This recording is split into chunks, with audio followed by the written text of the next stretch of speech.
I have such a strong temptation to say, sit straight, breathe easy, and then let you sit for a whole hour and a half, and you would find out what's going on in your cup at that time. You'd find out, when are they going to talk? And you'll remember all kinds of stories from yesterday, and grievances, and a chutzpah, and all that stuff would happen because you'd expect something to happen, and nothing would happen. But it's not true that nothing would happen. A lot would happen. A lot would happen in consciousness. I was only there since Wednesday afternoon, but Reb Miles had come on Sunday. And by the time I came up and I sat with the people, I found it so easy to go inside and not be distracted because the group had set up already an atmosphere.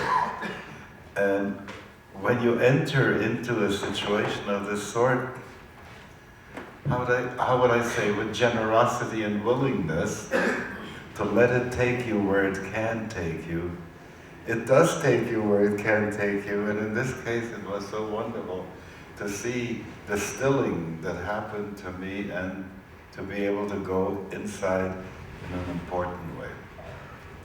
Now, there are some people who would say, if you say Jewish meditation, it's an oxymoron.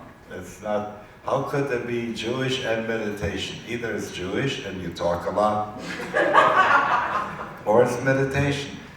And didn't meditation come in as an import from the Far East? Where does it come to be with Jewish? So I would like to remind you, may the words of my mouth and the meditations of my heart. So we had something of this sort for quite a while. And when it says in the evening service, Ubahem nehege yomam v'layla, which translates simply, and upon them we shall meditate day and night.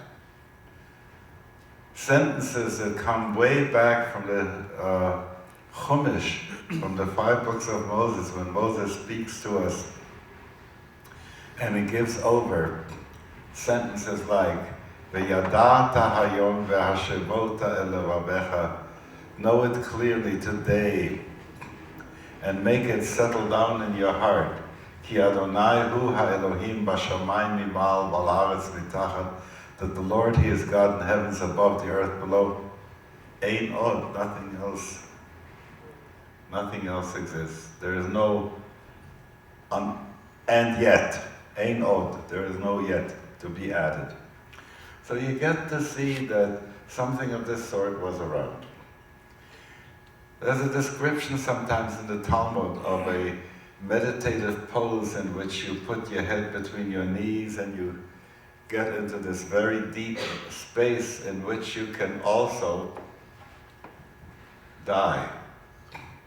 And when people describe forms of meditation that can lead you to nirvikalpa samadhi, to that high place from which you don't come down anymore, and a description that there were Rabbi Akiva and his friends entered into pardes, and it's very hard to say what that pardes is, but when people would speak about this kind of work, they would call themselves Yordei Merkava, the ones that are going down into the instrument, if you will, into the vehicle. So you get a sense from that kind of language. It is also true that by and large, not everybody did this kind of stuff. But even in India, and in Tibet, and in Japan, not everybody did this kind of stuff. So it was left for people, and very often that it was given over in mouth-to-ear ways. It wasn't even set into writing. But we get to find out that there were groups of that sort because the Bible tells us that in the time of Samuel, the prophet Samuel, who came quite early in our history, after the Judges. And around him there was a group of people who were known by everybody else as the sons of the prophet, Bnei HaNeviim. And it's also clear that they had some practices that were trying to get to the level of prophecy. Later on, we find Maimonides describing the highest one could hope for is to reach in the direction where Moses was, who was one who could, if you will, meditate. If you look at the psalm that we have, the prayer of Moses, the man of God, and you see Adonai Ma'on Hayita Lanu Midor Dor, how he reflects about the passage of history and a time before the mountains even appeared, and going into all that stuff that's happening and saying, "Oy, Rebbeinu Shalom, if I could only remember everything that happened in my years, and how good it is to be able to come to this awareness, Limnot Yameinu Kein Hoda, to count our days, thus it should come to our awareness." It's just so wonderful that you have this in the past. And Maimonides' son and grandson were involved in forms of meditation that are very close to Sufi meditation. And if we go across to Europe, we would find the people in the Sefer Hasidim who lived very much like a cloistered life and studied Torah, and we would often speak that a community that doesn't have 10 loafers, as one translates that, Asara Batlanim. And by Batlanim, we wanted to say that these were people who didn't do anything else. They were our contemplatives. And the community supported them in this. It's true that some of this contemplation was busy with the study of tractates of Talmud and so on and so forth. But there were also some schools, and later on the Kabbalists, who were spending a lot of time in giving people advice about how to meditate and so on. And in the school through which I came, which is the Chabad school, it certainly was known for the way in which it taught meditation. Now, if you were to look at what that word has meant over the ages, you would see that it could be applied to a variety of internal acts that are being done.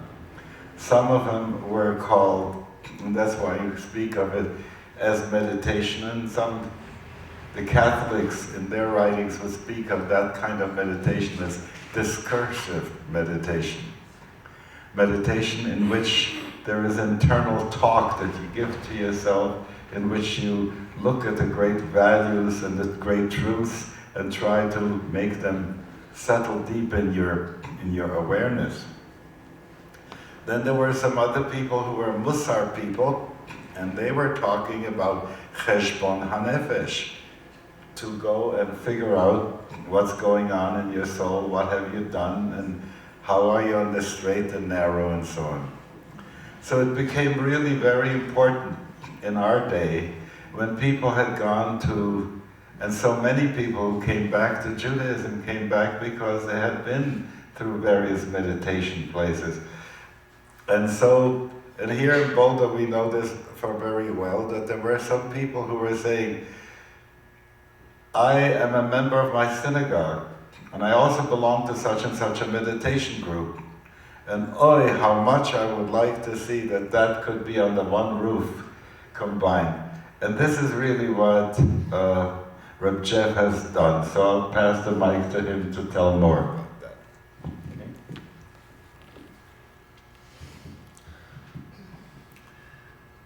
So I'd like to describe for you a little bit about the overall scope of what we're doing with Jewish meditation in practical terms, or how what it really looks like, and what's involved in that practice. So just so we can have a point of reference for some comments about meditation, why don't we practice just a little bit?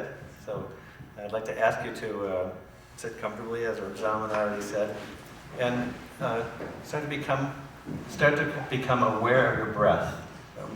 And we're going to make a link for this as well to the divine name, Yud He Vav He, the holy name in our tradition, the name with 4 letters in it.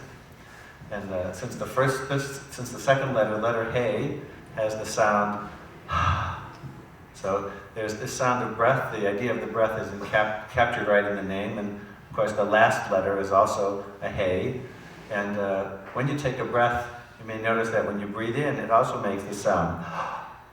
The same He, the same sound. And so you could imagine that the name is actually referring to the cycle of breath.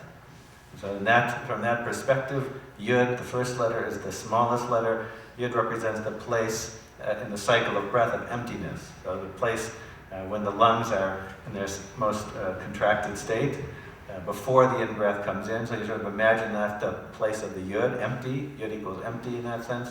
You breathe in as the first He.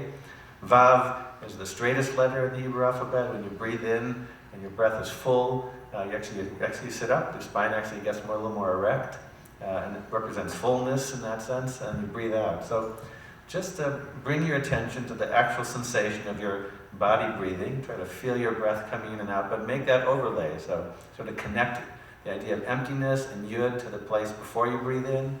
Then breathe in and think He, and feel the sound. Listen to the sound and feel the feeling of your own breath, and feel the place of Vav when it's full, and then breathe out and feel the last He. We'll just do it for 1 minute.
Okay, and then you could shift your attention back up to the sounds of my voice, perhaps, and the words, and away from your breath. And in doing so, that's a principle with meditation, which is one aspect of meditation is directed attention. So you were directing your attention at your breath, now you're directing your attention elsewhere, perhaps, maybe to what I'm saying, maybe to what you're thinking, maybe to lots of things. I wanted to start with that to show 2 things about the kinds of work we're doing with meditation. One is that meditation does have something to do with the mind and what you're paying attention to and the quality of paying attention. And the other aspect of the Jewish part of Jewish meditation is that when we work with directing our attention somewhere, the what we're paying attention to, in one way or another, is always God. So we have this core teaching, certainly from the Jewish mystical tradition, Baal Shem Tov's teachings, that everything is God and nothing but God. So whatever you're paying attention to is the divine. And part of the practice of Jewish meditation, that the way we teach it, is to learn how to bring our attention into our experience, the experience of the moment, but that experience, whatever it is, in one way or another, is the divine unfolding. And so part of the practice is to learn how to pay attention, but also to learn how to see the divine presence in everything, as a part of everything. So that's one focus. I thought I'd mention 4 main aspects tonight.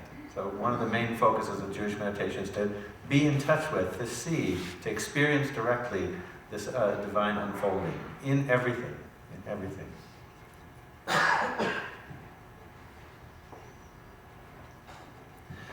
Certainly one of the key places that we direct the attention in this practice, even when we're paying attention to the breath or to any other object, is, and this Rabbi Zalman talked about, is that as soon as you get quiet, one of the most predominant things you notice is that stuff is going on in your mind. Even if you have the intention to notice the breath, you notice thoughts, your mind distracts you from paying attention. So working with the mind becomes an incredibly important thing. So I thought I'd actually tell a story, a teaching tale about working with the mind, the nature of the mind. So Lauren got to hear this story 2 nights ago on the retreat we just did. So there was this man who decided that he wanted to be a famous spiritual teacher. He wanted to seek his fame and fortune, but as a spiritual leader. He wanted to be a spiritual leader. So he decided that the way to do that is to go check out everybody's gigs. He went to this retreat and this teacher and that guru, and checked them all out. So he figured, if I get to figure out the common denominator, I'll figure out how to do this, and then I can be famous and important like them. So he spent about 3 years in this pursuit, really going everywhere and checking out everything. And truth is, he wasn't getting very far in his quest. I mean, he was doing all these retreats, but he was not getting any closer to his goal of fame and fortune. And in fact, he was getting more and more miserable all the time. He really wanted to do this, and it was not working, and getting quite depressed. And one day he was traveling to the next city where he was going to, check out the next teacher, and he sat down. He happened to be traveling through the woods, so he sat down under a really beautiful tree in the woods. And he started reviewing his life a little bit and realized that this was just not working. And he sort of decided right there in the spot, in this beautiful woods, sitting under the tree, I'm not going to do that. I'm going to give up that pursuit. And as soon as he thought he'd give up that pursuit, he actually felt much better. His depression sort of lifted, and relaxed really for the first time in years. And he relaxed enough to actually look around and saw that he was in a beautiful forest, and looked at the trees, and actually his heart got quite light and a lot of joy. Now, what he didn't know is he sat down under it wasn't just any old tree. This was a magic tree that he sat down under. And the tree had the power to make his thoughts come true. So he's sitting under this tree and really happy. The squirrels go by, he likes that, and insects landed on his face even. Amazing, it tickles, it felt great. He was just completely relaxed. And he was sitting there, and he had this thought after a little while, it's so wonderful here. This is much better than what I was doing before. Wouldn't it be nice if I could just stay here and live here forever? And as soon as he had that thought, in a clearing right near the tree, a house popped up out of nowhere. He looked at that house and was amazed, and that was great. And he thought to himself, boy, I'll stay here. I can do it. I'll just live here in the woods. It'd be great. And he sat a little longer, and then, of course, he got hungry because he was sitting around for a long time. And he thought, boy, I wish I had something to eat. As soon as he had the thought, out in front of the house pops a table, with a banquet table filled with all of his favorite foods. So now there's plenty of food to eat, and that's great. I wish there was somebody to serve me the food. As soon as he has that thought, the door opens, and a servant comes out and fills up a plate with all his favorite foods and brings it over to him, and eats all the food, and now he's satisfied with that. He's relaxed again and really enjoying the forest. And then he has one more thought. He thinks, well, I'll live here forever. Wouldn't it be nice if I had a partner to share this with for the rest of my life? So as soon as he has that thought, the door of the house opens, and out walks a person of just the perfect gender for him. Of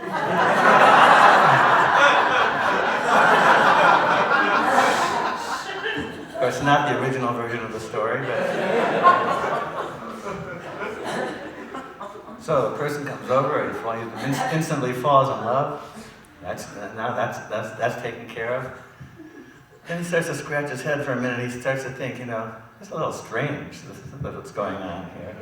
And he starts to have the thought, he thinks, what if it has something to do with this tree I'm sitting under? He just sort of has an intuition about it. And he thinks to himself, what if there's a demon in this tree? And as soon as he has the thought, a demon pops out of the tree. And he gets scared. He thinks, what if it eats me up? And it did. That's the end of the story.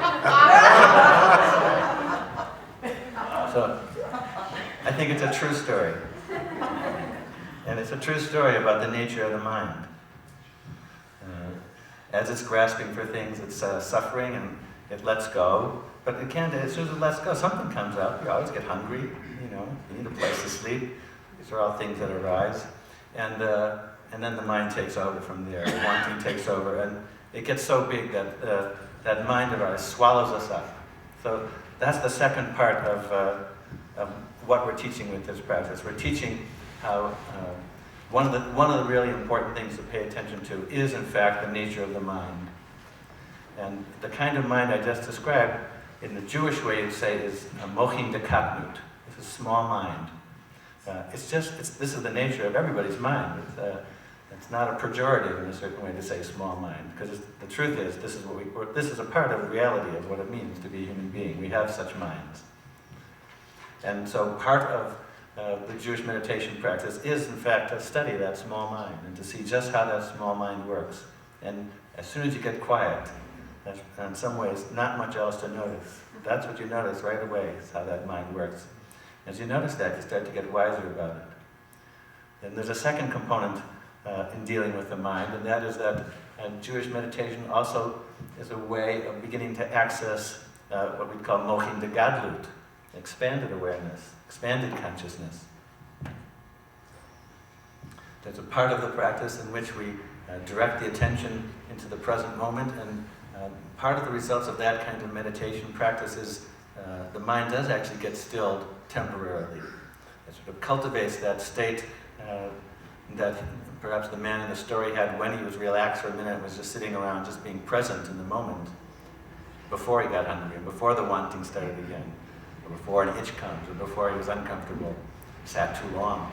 So in the moments of silence, when the small mind is not rearing its head, it's actually possible to get in touch in that place with an expanded awareness. And as the small mind quiets down, we gain more and more access to wisdom that's sort of beyond what we can figure out, beyond this level of reality. So in my experience, my belief about the practices we're working with is that there's also a fairly direct route in to having experiences of expanded awareness, so touching into mochin de gadlut.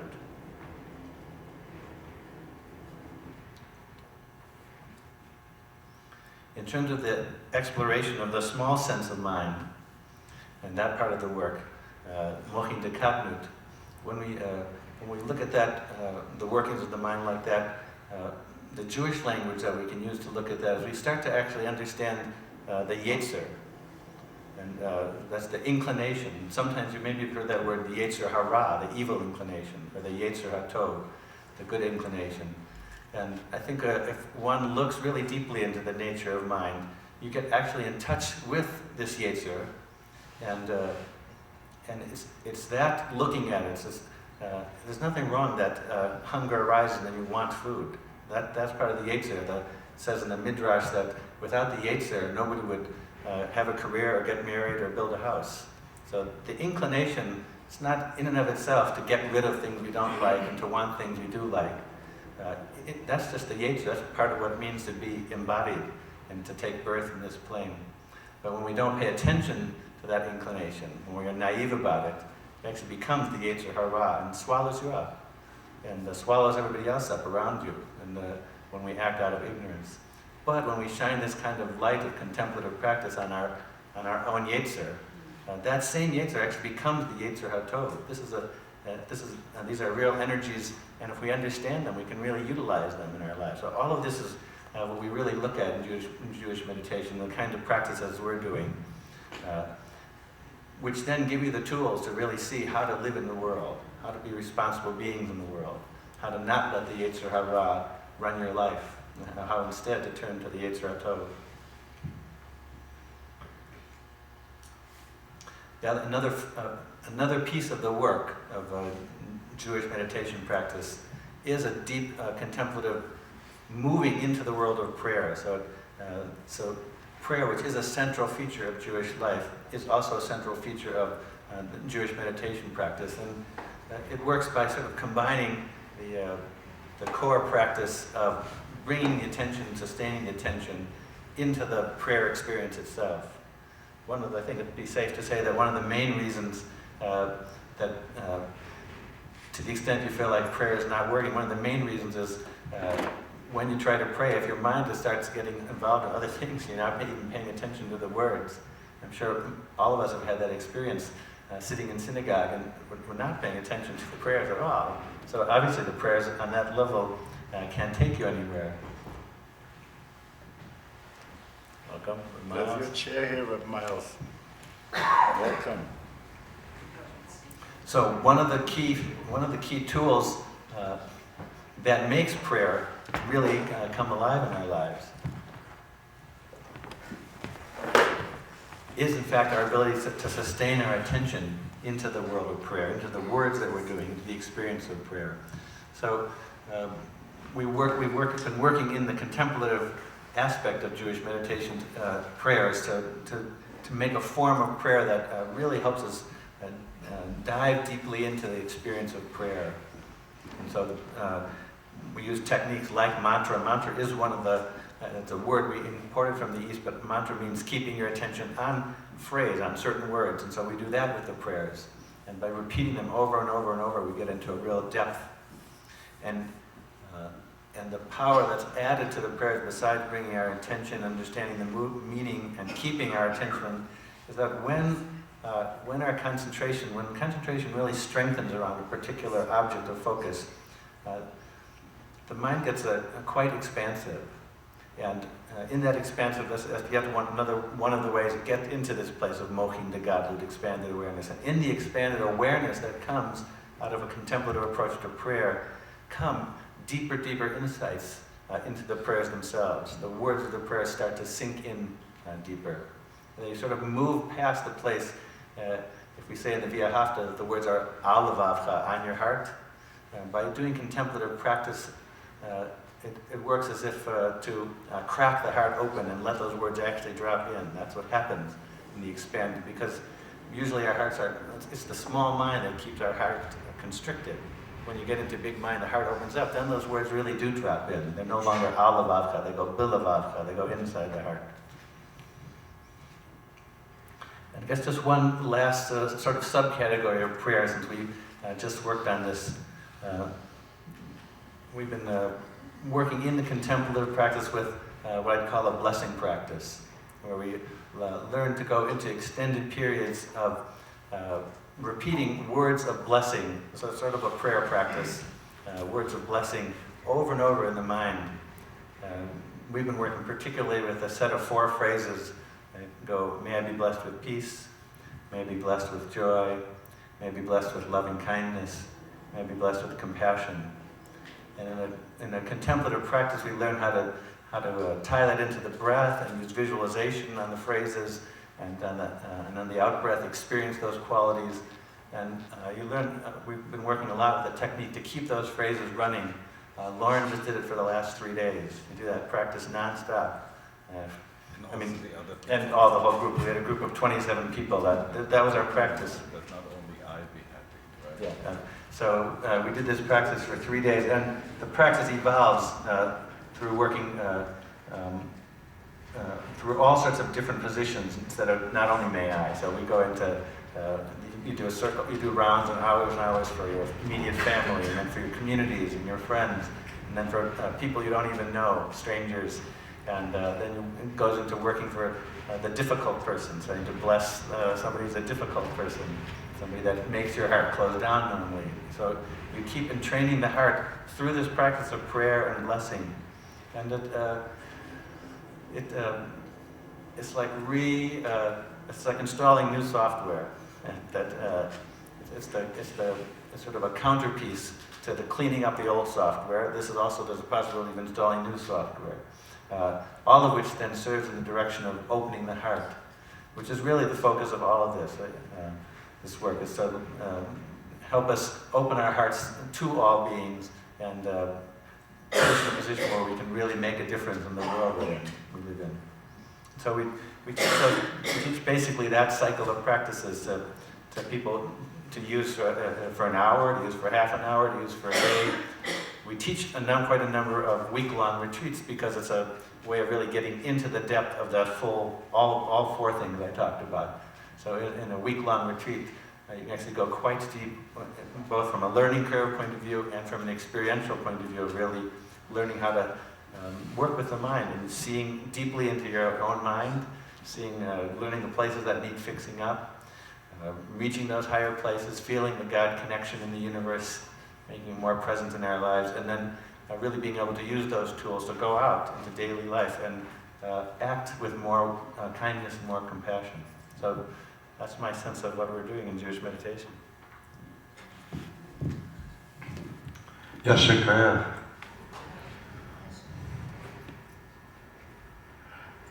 When I came up the mountain and came to the room that I was assigned to, there I tried the key and it was opened by Rabbi Miles, and there he was. And he was passing on the baton to me of that particular thing that we had to do about instruction. Before you came, I gave a little bit of history of meditation all the way up through Chabad and the present. But then I want to tell you a little bit more about Rabbi Miles so that his contribution you will understand. Thank you. When he was interviewing at Naropa, it was really important to say what is the quality that makes him different than if he would be teaching, let's say, at Brandeis or Harvard. Because there are people who teach all the concepts and they know the right words and where they came from and where they're going. But like the first translation of the Zohar that was done, the Soncino translation of the Zohar, the people translated the words, but they were not in touch with the material. So it reads hollow. Now there's a translation coming by Rabbi Daniel Matt, and that's a translation that's not hollow, it is filled. So it is with Rabbi Miles that in his teaching, he is in touch with the material that he teaches, not only with the words that were written about it by some people. So it's your turn.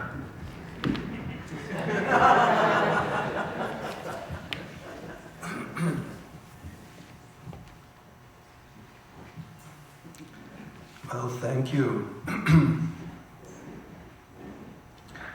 I'm honestly not exactly sure what I'm supposed to do here, since I didn't have the pleasure of hearing Reb Zalman, and I didn't have the pleasure of hearing most of what Reb Jeff had to say.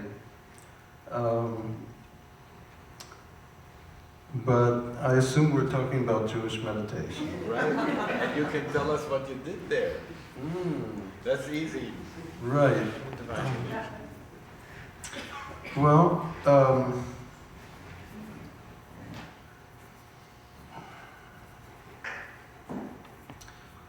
my way basically follows the guidance that I have been getting from the Hasidic tradition.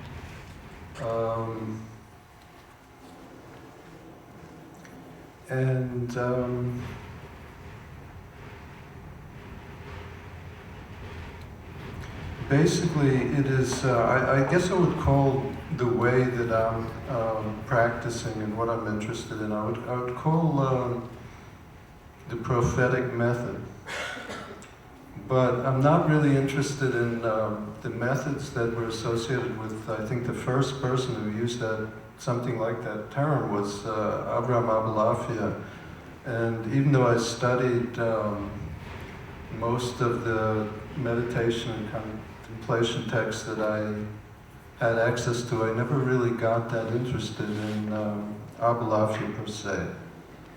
But I am really interested in what seems to me to be the prophetic way, which means to me that there is a deep source of guidance that is in the universe.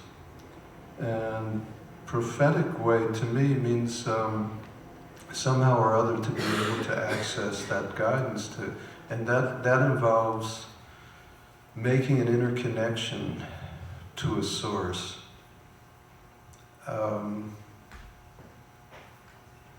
I guess for me that happens in different ways. I've thought about it in different ways at different times as I have developed and gained more understanding. Sometimes it has to do with guidance from Rebbes. And I noticed when I first got into Judaism, which some of you know, most of you may not know, actually was one of the biggest shocks in my life.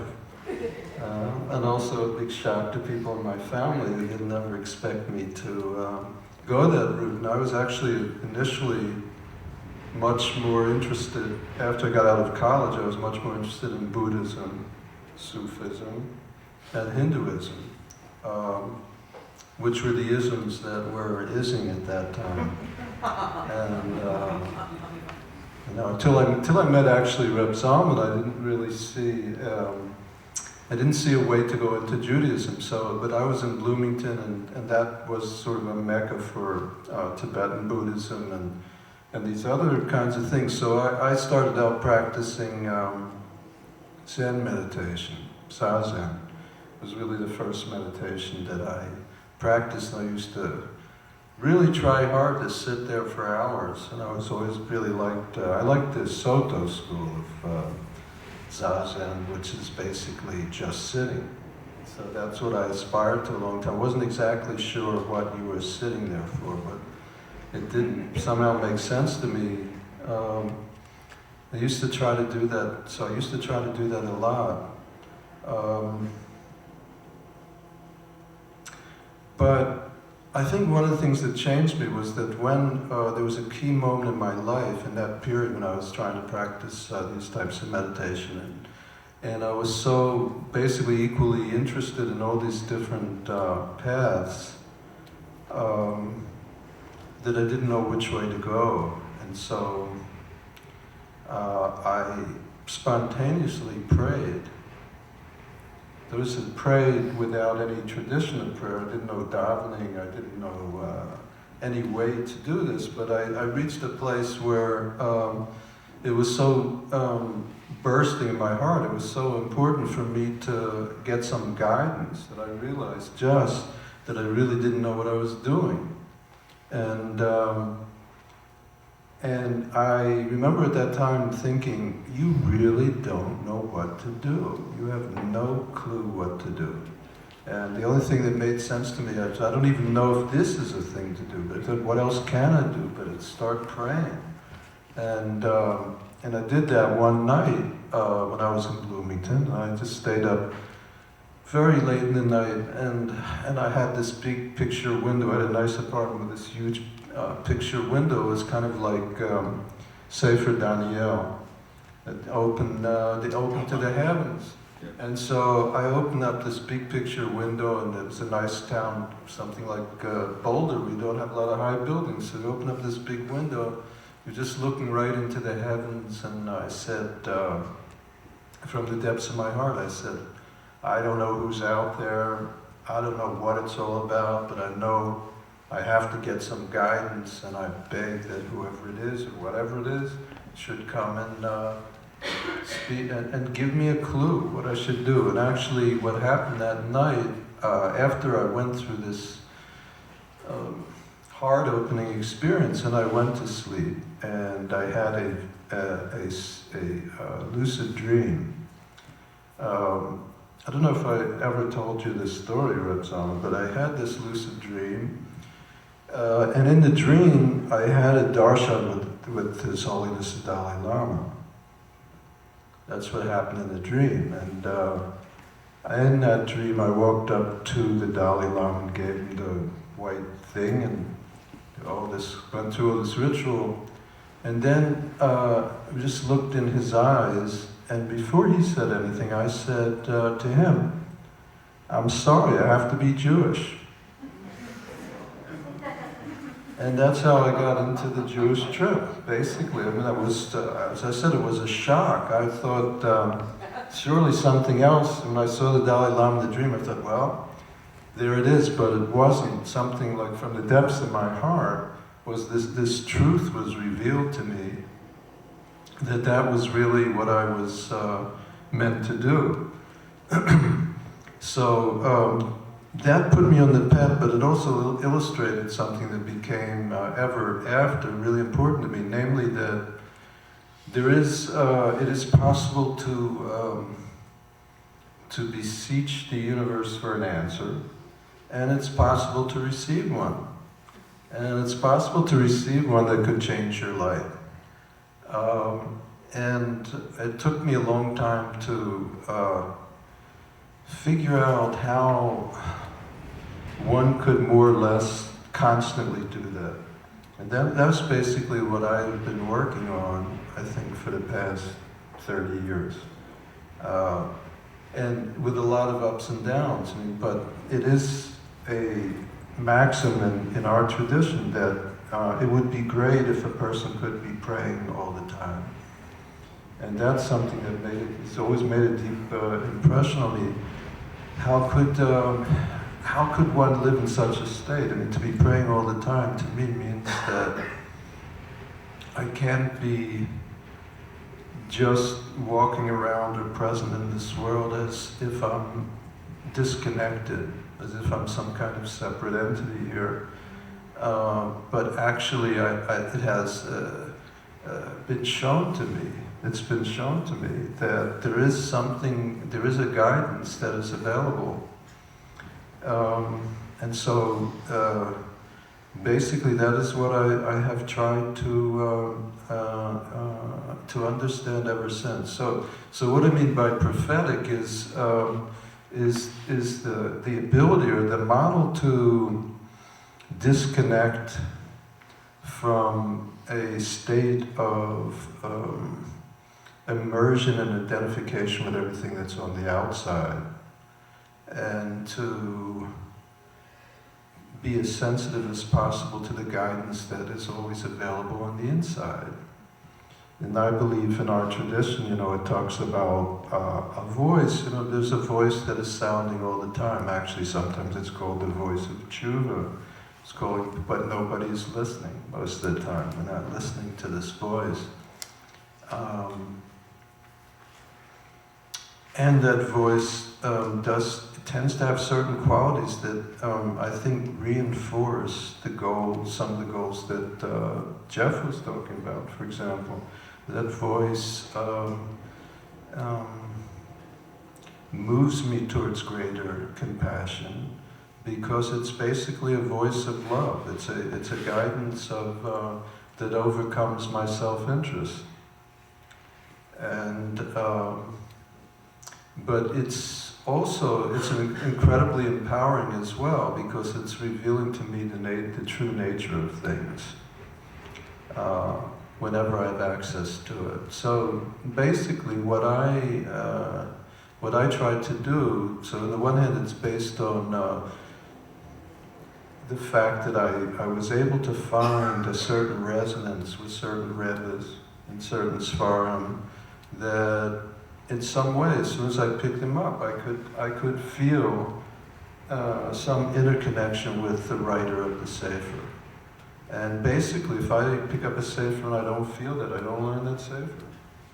I can't, as Rabbi Zalman said, if it isn't inside me and I can't get inside it, it doesn't speak to me.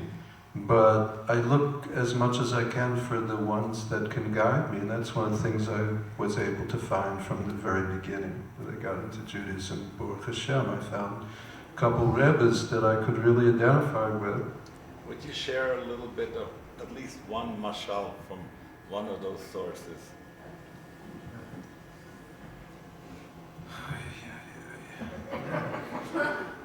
It's okay.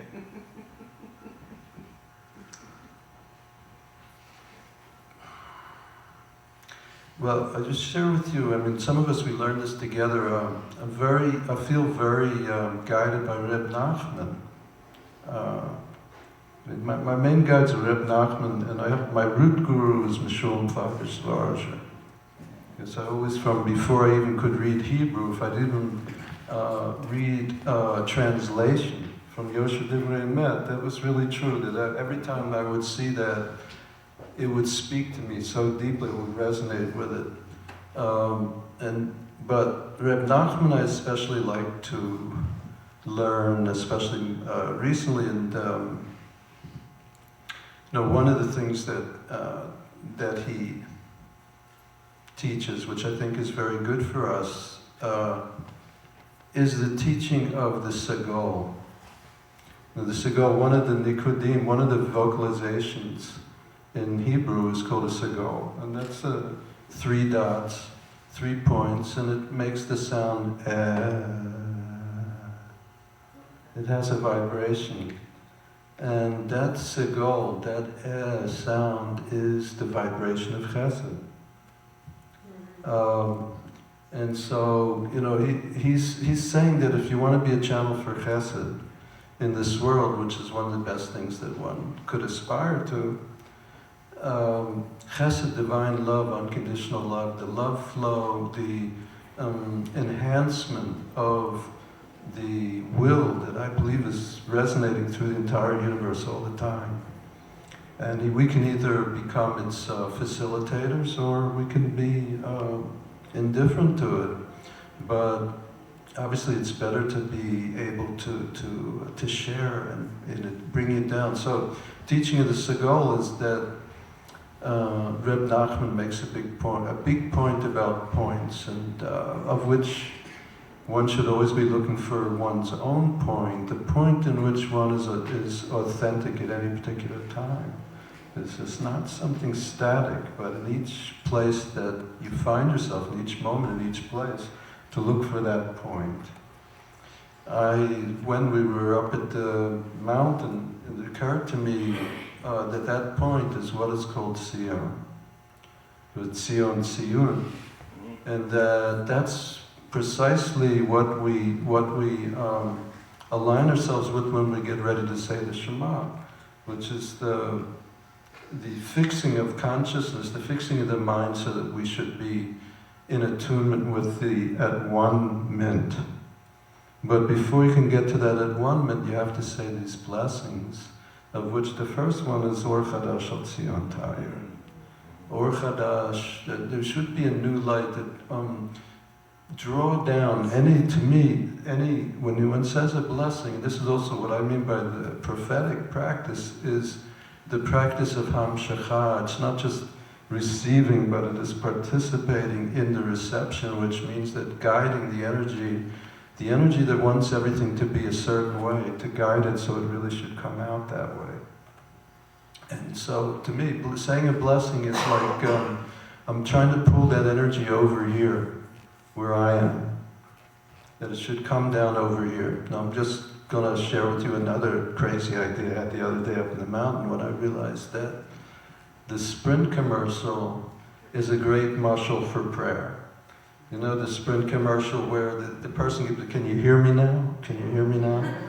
Can you hear me now? You ever say, Ad infinitum, wherever you are. Can you hear me? That's exactly what tefillah really is. It's, can you hear me now? And so they're saying like praying, really davening is saying, can you hear me now over here? This is where we need that flow of energy that's coming down.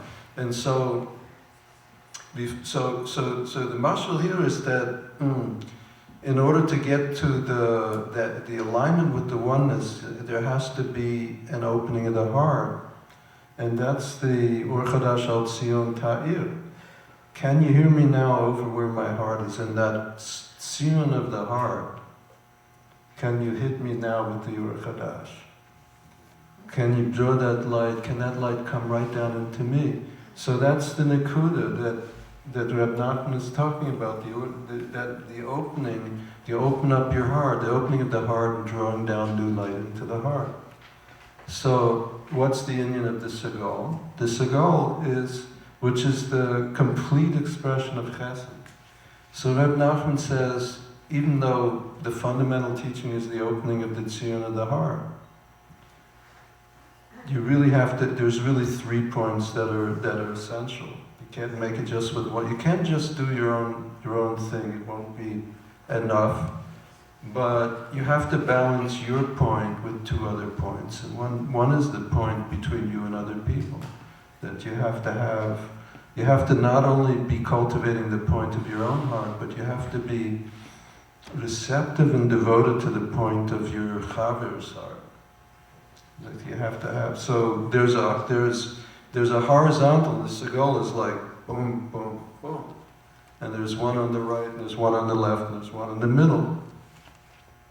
So the one on the right is the one on the far right, on the upper far right. That is the point of your own heart, and which is the impetus, the chesedic impetus to give over whatever you're receiving. So the Ur Chadash that comes down, what if you open yourself so that you can receive something new, which is fundamental to Reb Nachman, that we have to, the only way we can be enhancers and facilitators is if we empty out everything that is old. So you have to deliver. But that delivery, the emptying out of what we have, that's chesed. That's the expression of chesed itself. Then you have to have, on the other side, you have to have a point of gevura. You have to have something that that's restraining and something that cultivates humility. That you shouldn't, because if you're going to be just on the side of chesed, then it's overwhelming. It's overwhelming, and you can be unwise in the way that you direct the chesed flow through. So you have to have a point on the left side, which is a point, what he calls the Yirat Shamayim point. Yirat Shamayim, the respect for the heaven point.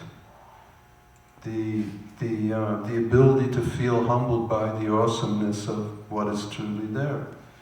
And that comes to a large extent through the cultivation and the honoring of the point in your friend.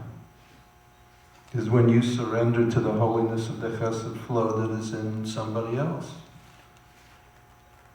that balances your own chesed flow and keeps it parallel. And then, but to have the two, to have the right side and the left side, you have to have your chesed flow, and you have to have the gevura flow, which keeps you honest, and which also helps the dynamics of the emptying and the filling, so that what you can give over to somebody, you can also receive from that person. Then you have to have the point in the middle. And the point in the middle is the point where you receive from above. We receive from above. So you have you have these 2 points on the horizontal where you're giving to this way, and you have a point where you're receiving this way, and then you have to have a point in which you're pulling it down the center. Yashakoach, you just participated in hearing the way in which the web of value concepts creates a whole experience in how one is in the universe. We are sitting here 3 male-gendered ones. I like the way you told that story. And I'm sorry that the female-gendered one couldn't be with us. One of the great delights was to be with Sylvia Burstein there, and to watch her elicit from people the kind of understanding about how to really look at consequences of what's about to happen if you go this way or you go that way. And that kind of control over one's moral life and how to steer it. This was just wonderful to watch her do. So in a way, I'm sorry she isn't here. And I wish I could, sometimes I can mimic a Rebbe's, you know? And I've done that. I can't mimic her, I'm sorry. I wouldn't do that. But she's wonderful. I saw that you, Reb Jeff, were making some notes and you had something more to add. Would you please do that?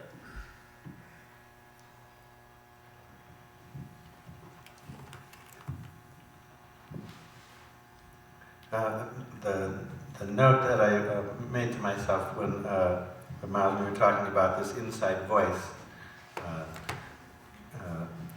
being the voice of love, just reminded me what I did a little thing about the Yetzer Hatov and the Yetzer Hara, explaining to the group, and so that I think that the danger, I think the critique that I hear sometimes when people talk about meditation is, oh, you're going inside, you're going inside, and if we go inside and you go to that, if you just go inside without sort of cleaning out. The inside that you were talking about was not the inside of moching the katnut, which is what you see first when you go inside. I write myself a note to say that you have to do this.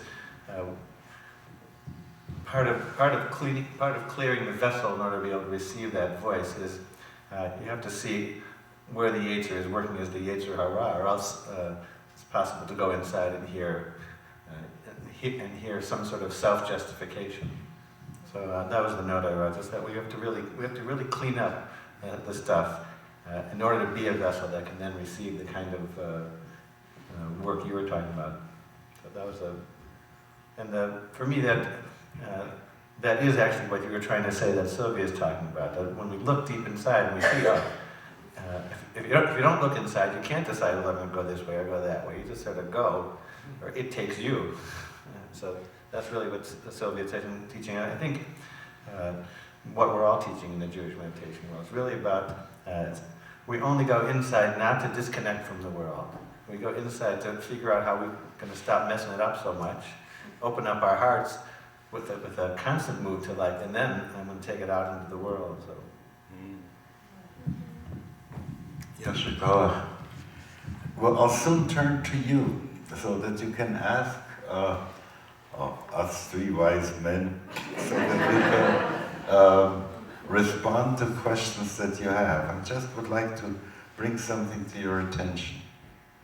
As I was following you, Reb Miles, into Reb Nachman and into the Segol and so on, was so remarkable because when a person studies Torah, the significances that come from the details of what one has studied creates, there's almost, I would say, a consciousness carpet in which the fibers are all connected with each other, and they give you significance and they tie you to your relationship to that which is transcendent and that which is tradition revealed, and all these things come in.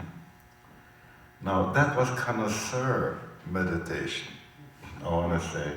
You really had to get to that place where all those significances that come in with the word Zion and with the word Nekuda and the points and so on and so forth, that all these should give you ahas. But if you don't know all the stuff from before, you won't give any aha. Do you get that? Aha. So now you did an aha. But in order to do ahas with that stuff, you have to have a lot more background. At the same time, when you heard, I just want to highlight that, when you heard how he was speaking about this thing, and then you ask what was the heart quality and the moral quality that came along with that, you got an understanding how rich that tradition is and how it has taken people to things. I know we sometimes see rich traditions, for instance, in other systems when people will be talking to us about the various deities that are in different realms and what they're doing and levels of meditation and so on and so forth. So there is a high degree of sophistication in it too. Yet I'm so delighted about the fact that this is now being made so available operationally and functionally so that people can just begin with the breath and with the attention and at the same time feel that what they're getting is something they can connect with the liturgical practice too. And for this, with Jeff, many, many kinds of yashikoach for that. Now, I'd like to see if there is anyone who would like to ask a specific question of us, and the mic will be available, but I need someone to be a mic carrier. Thank you.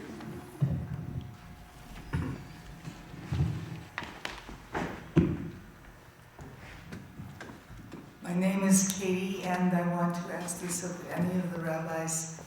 What I noted in each of your presentations was the crucial aspect of alignment.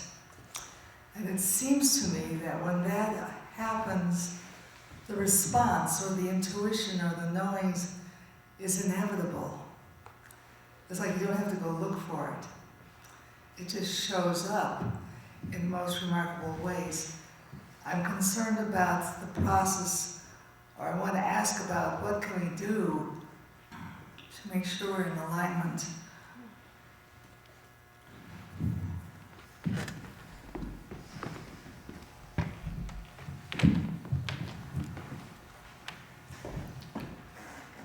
I would, if I were to, hopefully I'm still understanding what you're asking to, but if I were to reframe it, I would use the word imbalance too, or alignment, for alignment. So, in other words, that was the special thing that Miles was teaching even about the Segol.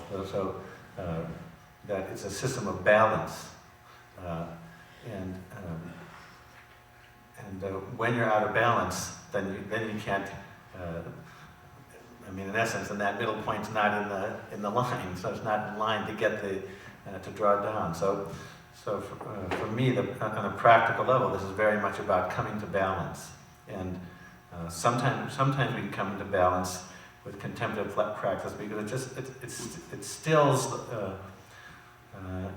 mind into the present moment. And in the present moment, all of those lusts and aversions aren't pulling us out of balance. It's the lust and aversion that's sort of pulling us out of balance in the first place, on a really practical level. So when we get pulled out of balance, then we're not in alignment. I don't know if that's how you were using the word alignment, but when we are in alignment, and when we are in balance, like in balance, that small mind, this katnut isn't so active because temporarily, usually very temporarily, it's stilled, and then in that place we can draw on greater wisdom, including sort of all the things we've read and all the concepts.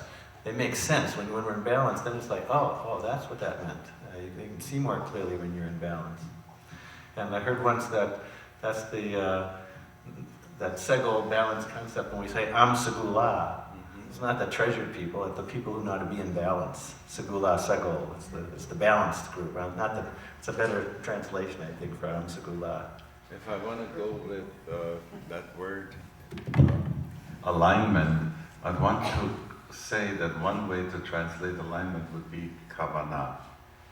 Is there anything comes to you about that? you're shuffling with your head. Well, I mean, kavanah, first of all, I mean, kivun is aligning. And but I think, I mean, in our tradition, it's full of teachings concerning alignment. How to align on this day, how to align on this holiday, how to align on this time of day. There's a lot of guidance, and it's true that you have to have a balance in order to be able to align yourself, but there's a kind of a map. I think we have a model that is particular to our tradition, and sometimes it's, in the simple sense, it's the model of the Eitz Chaim, or the tree of life in the Sphirot. The whole picture is made up of a balance of certain specific types of energies. If you have them all together, then you have shlemut, you have completion, you have wholeness. But the thing is that since everything is always changing, there are at one time or another, one moment or another, one sphira, or one of these energies or another sphira is the predominating or is the ruling energy at the time. And so we have to learn, we have to have practices basically for each sphira, for each mode of aligning with a certain type of dominating energy at that particular time and balancing it with its dialectically with what's on the other side of that. And if you really look into the tradition, at least that's one of the things that fascinates me, is there's all these teachings about what are the energies of Shabbat, what is Friday night, what is Saturday morning, what is late afternoon, what is right after Shabbat, what is the So there's kind of like, we're getting these clues. We have a whole sefer that some people like, B'nai Yissaschar, for example, telling you what is the energy of this month, what is the energy of that month. Every month is a different moon, and there's a different kind of quality to it. It's a different time of year, a different season, and then there's different times of the month. So there's a lot of guidance that gives us kind of a model that we can follow. To be alignment, to me, to kavana means you have a certain, you're acting intentionally, but you have to know what to intend. Let's get another question here.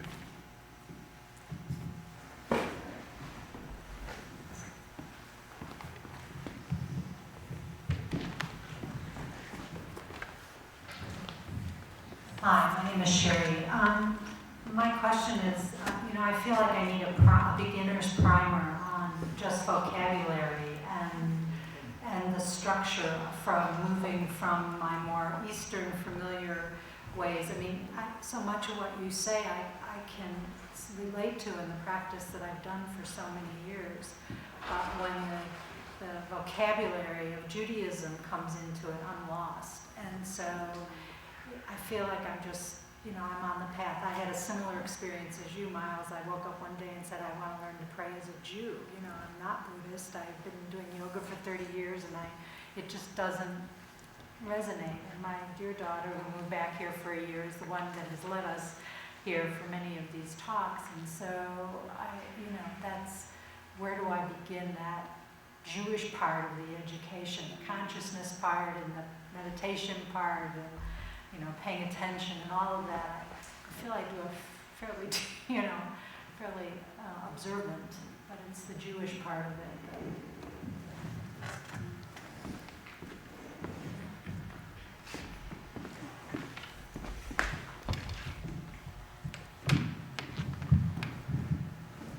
it. If you would have raised this question when you started to go to look for yoga, or those 30 years ago, there was hardly anything on the market that would help you about that.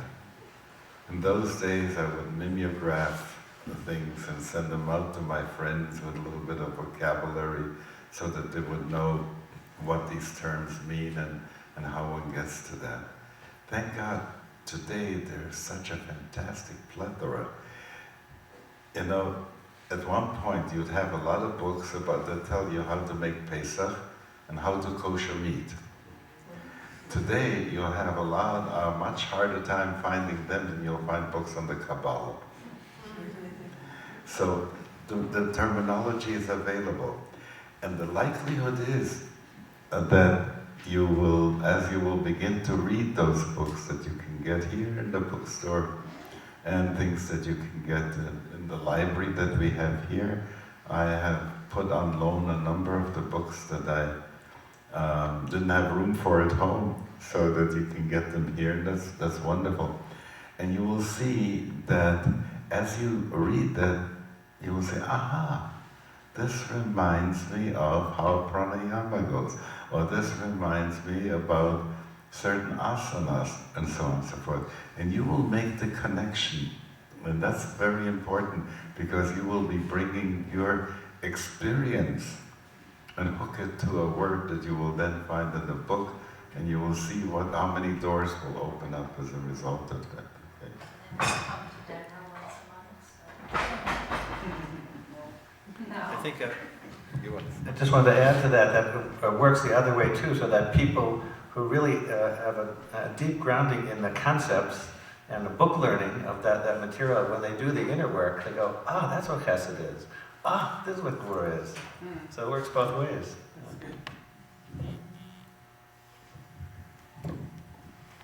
She was first.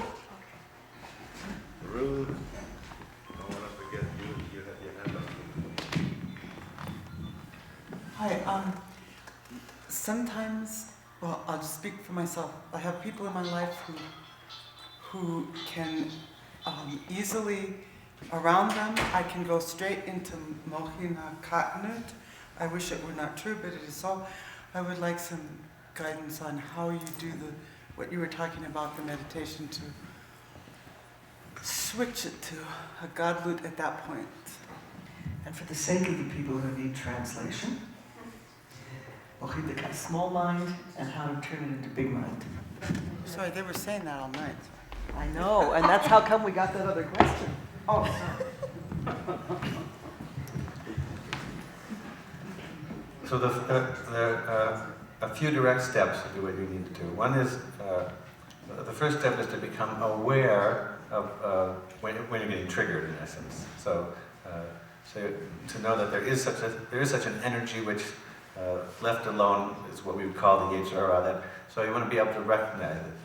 The first step is to go like, oh, anger has arisen. I am angry, not they're bad. As long as you're in the they're bad, now you're still in small mind reactive. So the first step is to learn the clues to your own small places, so your own tight places. Go, oh, I am angry right now. Okay, the second contemplative practice is to learn how to just be present with that energy itself. So I guess the first step of that is a meditative practice. It's called restraint. You're angry, you don't yell. Now you go like, oh, you recognize it, you don't act it out, and you go, I am angry right now. And now the meditation turns inside, and you bring all of your attention to your own experience. So it's called being with. Naming it is also, not sort of recognizing you're upset, and naming it is also actually quite important. It's quite important to say like, oh, I'm really angry, I'm really frustrated. The whole naming practice actually comes from Genesis 2. You can root it in the Torah. When Adam needs help, God brings all the beasts in front of him. In order to turn a beast into a helpmate, you name it. So God tells Adam to name all the beasts. That's how you make a helpmate. So that is the first step. So like, oh, this is. Then you sit with that energy itself. You don't use a restraint. You don't act it out. You sit with the energy. You sit with the energy. As you sit with that energy, generally what happens is the reactive part of it, the emotional reactive part of it, runs its course. Actually, partly, sometimes you just see it disappears and you don't have to do anything more. You recognize it, it disappears. Sometimes when you sit with powerful energies like anger, you allow it to perk and just to be there without pushing it away now. Because you start pushing it away, you're getting angry at the anger, and we get lost more. So you let it be there. In my experience, if you can just let it be there, if it doesn't disappear, a lot of times what happens is you get one notch under the emotional reactive part, and you get into really what's the painful feeling underneath the anger. The painful feeling underneath the anger usually has much more to do with you than with the external thing. You get into your sadness, you get into your fear, and then you name those, and then the cycle starts again. Oh, this is sadness, this is fear. And you sit with that, and you sit with that. Sometimes then that dissipates. And so, meantime, without restraint, it stops you from making things worse. And you learn to deal with it. And a part of the meditative practice is to, in fact, sit with unpleasant stuff and realize that that's part of life. As we stop pushing away for unpleasant things, the mind actually settles, and it can still be sort of unpleasant. You're still sad, but the mind can get expansive, and you go like, oh, that's sadness. Then your heart opens up in compassion to yourself, and from that place you realize, if you can do all of that, you realize, oh, I see how I get tripped up. I see how my being tripped up comes from my wounds. All of this is my stuff. And when you realize that happens to you, then you realize the person who's all hot and bothering you, that's probably happening to them too. They're having their thing. They're afraid. They're sad. They're going into emotional reaction. And instead of having had a fight already, you've gotten wiser and you've gotten more compassionate. Now all of a sudden that energy is the energy of the Yetzer Hara. But by looking at it, that same energy, if you look at it, you got a lot smarter and wiser. That's great. And you stop the fight, and your heart of compassion opened up. So that's it. That's the practice. I don't know if that's satisfying to you, but Yes, it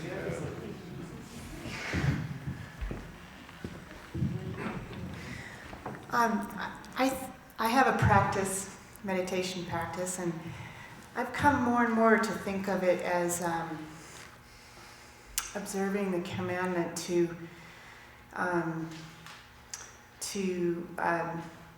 take Shabbos, to observe Shabbat. And who says it's just about that day of the week? I just wondered what you all thought of that in terms of bringing it into, it's not necessarily on the 7-day cycle, but within the day, within the hour. And so when I remember to pause in this way, it feels like a Shabbat. And once a week doesn't feel frequent enough to go tap into that place. And I just wondered what you all thought of it. I mean, that makes it really Jewish for me to think of it that way. Yeah. Thank you. There is a song that goes like this. Let the Sabbath come and descend upon us, and so beautiful. And then finally it says, so why didn't you give us of this wonderful thing twice a week? Because Lama lo natata li mizeh hakodesh pamayim bashavua. I'd like to have it twice a week. There is a practice that is making Shabbos in the middle of the week, Shabbos moments and so on and so forth. How about you sharing a little more about that?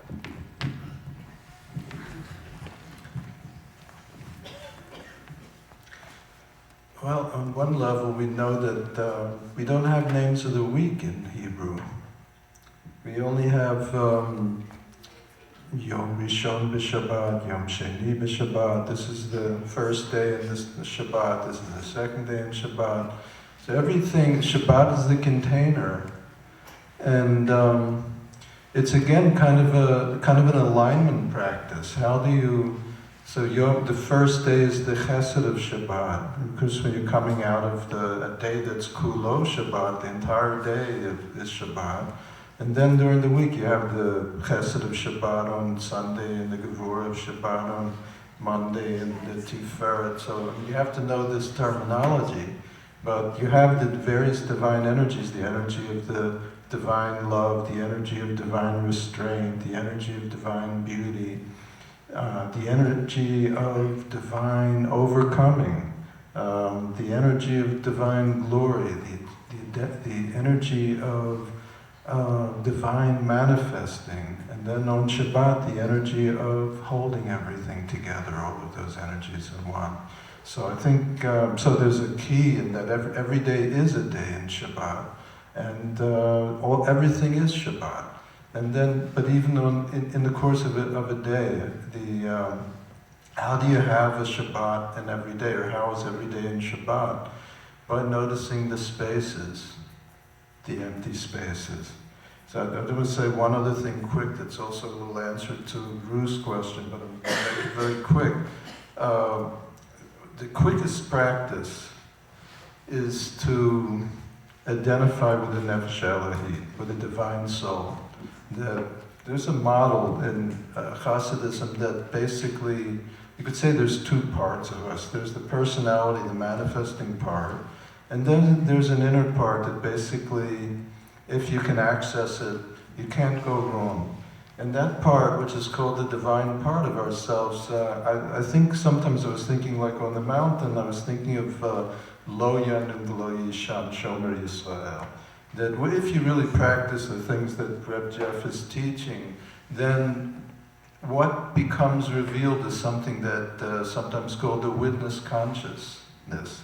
There is a witness. That witness, so to become the witness, the Shomer Yisrael, the one that is really watching over everything that happens, Lo Yonum V'Lo Yishan, it never slumbers and never sleeps. So that is if you can access it, if you can make the space. And the space is the Shabbat that you put in every day, to notice the space between thoughts, between actions, that everything doesn't have to be filled. But what comes is coming from a big space. Everything is coming out of that Shabbat. The more one can do that, the more one becomes aware that there is something that is present within that is actually watching everything. That's the Shomer Yisrael. We identify with that, we can do very good. The next a 7-day meditation retreat. It's open to everybody. Is at the Lat Chaim is July 18th to 25th. And I'll be leading that retreat along with my good friend Rabbi Sheila Weinberg and Rabbi Alan Liu, who is a rabbi on the West Coast in the Bay Area. And there's also a shorter retreat, a 4-day retreat just for Jewish leaders, but so rabbis and cantors and educators. But maybe you want to send your rabbis there if you like. But that's May 12th, I think, at Lat Chaim. And then there'll be another week-long retreat at the end of the year, December 24th. So. And here, and when are you coming here? Well, maybe in the first week of March next year, but we have to now debrief first, so we'll see. First or second week. And would you just run through with us once more the blessing formula so we can all do it together? Sure, so that's a good way to end anyway. So we'll do it for all beings though. So the formula is, may all beings be blessed with peace. May all beings be blessed with joy. May all beings be blessed with loving kindness. May all beings be blessed with compassion. And so we sit here together and we want to say that may the merit, whatever merit comes, whatever heart opening comes from us talking about this and being here, that ultimately we really want to share that. We don't want to hold on to it, we want to share. That's what Miles was saying. In order for it to come in, you have to give it out right away. That's how you open up the vessel for it to come back in. So we want to share whatever merit with all beings. So may all beings be blessed with peace. May all beings be blessed with joy. May all beings be blessed with love and kindness. May all beings be blessed with compassion. Amen, and a good night. Some more announcements.